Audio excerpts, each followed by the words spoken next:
It's important to understand what the 5G is doing and what they say it's doing. We're told on the IEEE beamforming document that this technology cooked your eyes like eggs in World War II.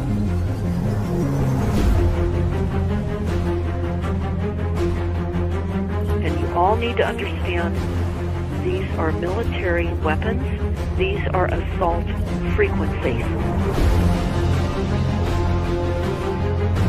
If you garner nothing more than that, that's what you need to know. It's microwave radiation warfare, is what this is.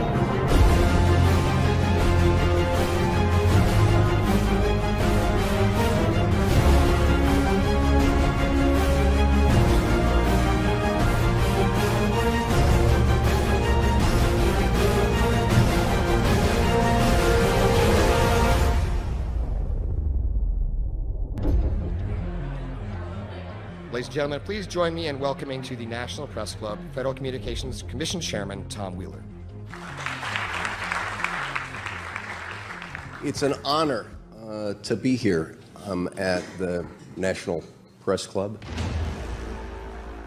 The first generation wireless, 1G, was voice. The second generation, 2G, allowed both talk and text. Third generation, 3G, the internet, in a limited way. And today's technology, 4G, completed that digital migration. But if anyone tells you that they know the details of what 5G is going to become, run the other way. This video is brought to you by the number 5 and the letter G. And pretty soon, everything else will be too. You must consider the whole part played by electricity in nature. Human beings cannot go on developing in the same way in an atmosphere permeated on all sides by electric currents and radiations. It has an influence on the whole development of man. This life of men in the midst of electricity, notably radiant electricity, will presently affect them in such a way that they will no longer be able to understand the news which they receive so rapidly. The effect is to damp down their intelligence. Such effects are already seen today. Even today, you can notice how people understand the things that come to them with far greater difficulty than they did a few decades ago. Rudolf Steiner, 1924. Rudolf Steiner noted that in 1924, since then our atmosphere has become far more permeated with electric waves of widely diverse types.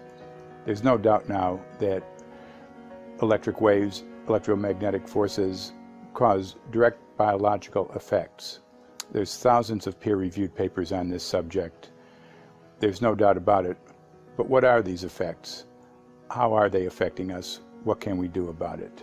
We're now at a stage where we're putting in what's called 5G, which is a special type of broadcast for high-density information transfers.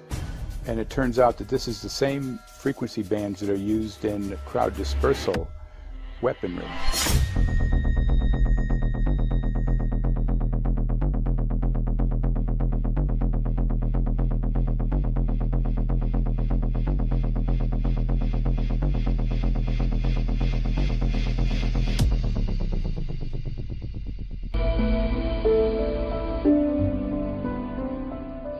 Well, I joined the Royal Navy in 1960, and I specialised in microwave warfare.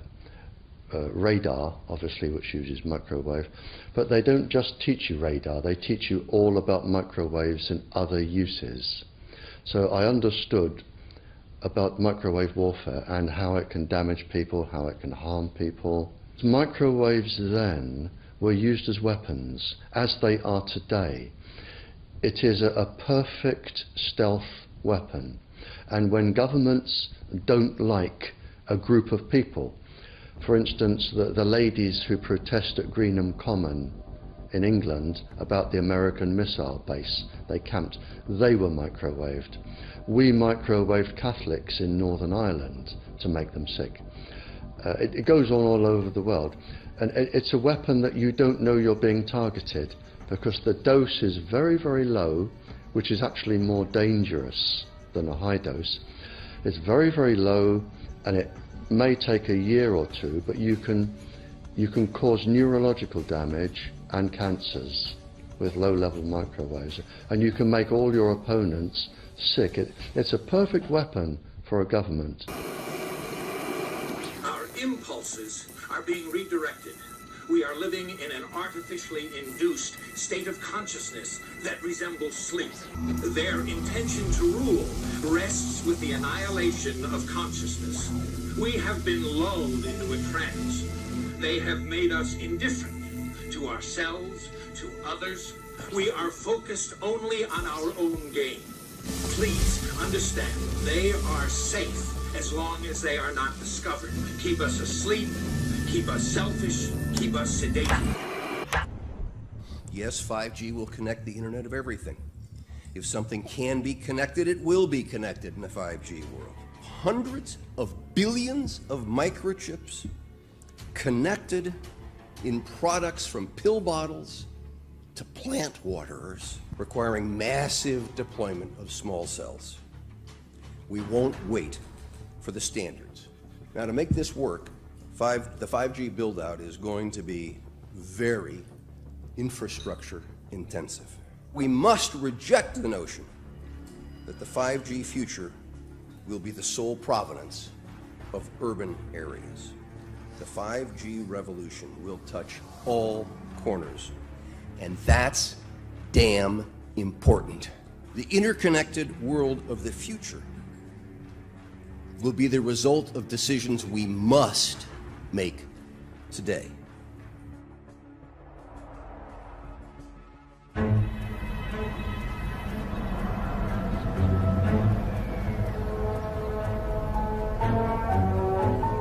The main issue before us today is Senate Bill 637 and Senate Bill 894, the former by Senator Hugh and the latter by Senator Knopf.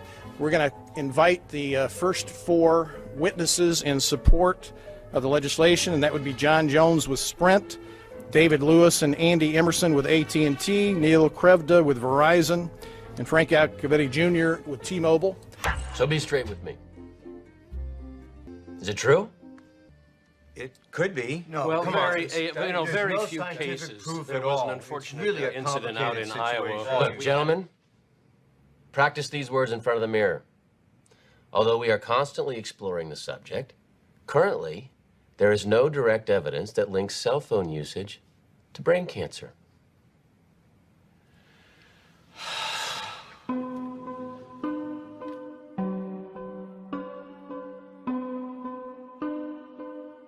I'm Sharon Goldberg. I'm an internal medicine physician. I've practiced medicine for 21 years, and my background is mostly academic, internal medicine, hospital-based, clinical research, and medical education. Wireless radiation has biological effects, period. My name is Dr. Angie Kolbeck.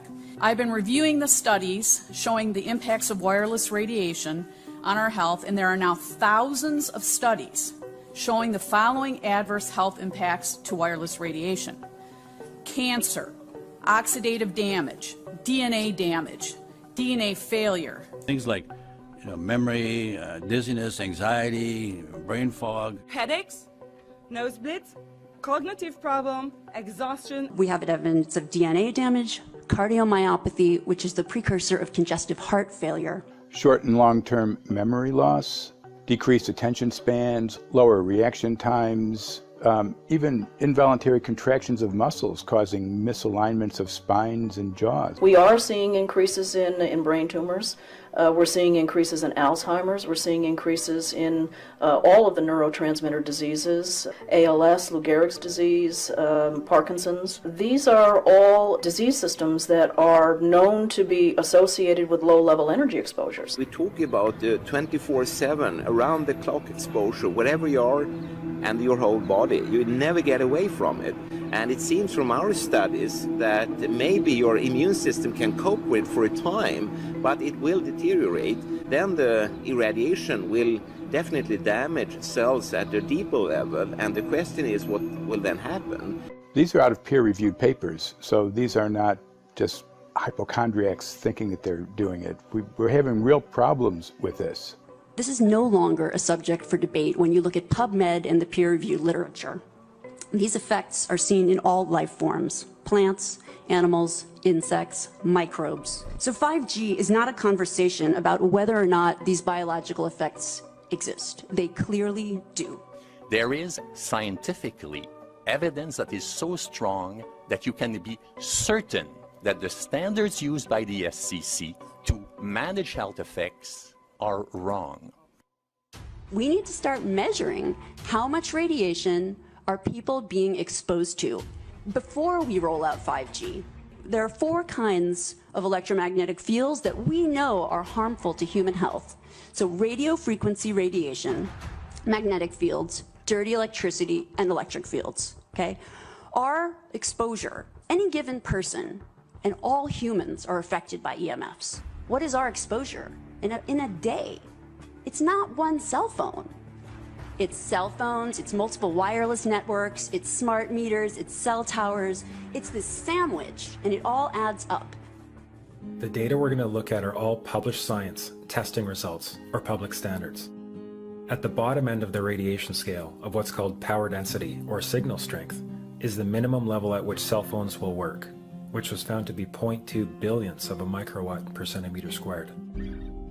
Pine needles were found to age prematurely at 0.000027. At short-term exposures of 0.05, children aged 8 to 17 experienced headache, irritation, concentration difficulties, and behavioral problems. 0.1 is the biobiology or building biology guideline for extreme concern. 1.0 produced sperm DNA fragmentation and a decrease in sperm viability in vitro. Also at 1.0, the science shows the following bodily effects can occur: headaches, dizziness, fatigue, insomnia, chest pain, difficulty breathing, and indigestion. 2.5 saw altered calcium metabolism in heart muscle cells. 4.0, changes in the hippocampus affecting brain memory and learning. And at 6.0, DNA damage in cells. So, where are smart meters on this list? Electrical Power Institute in December 2010 measured a single Itron smart meter with pulses up to 7.93 microwatts per centimeter squared. Our own testing indicated approximately 8.0 with 1 meter. These tests are at a close distance, approximately 1 foot away from the meter, but an infant's crib could be just as close on the other side of the wall where the meter or bank of meters are installed. Even though there are all these known health effects at levels far lower, Switzerland, Liechtenstein, and Luxembourg see fit to set the standard at 9.5. And China, Poland, and Russia, 10.0. This is the same level at which behavior has been altered, producing reflexes of avoidance following 30-minute exposures. A room of 12 smart meters, very common and even a conservative number in an apartment building, tested at 19.8 microwatts per centimeter squared. This is hundreds of times higher than levels which clearly indicate harmful effects. So how can utilities and governments get away with forcing these devices on everyone? This is how. In Canada and the US and several other civilized countries, the safety limit is set at 600 to 1,000 microwatts per centimeter squared. This so-called safety limit is literally tens of thousands of times higher than levels which are known to damage health according to peer-reviewed published science.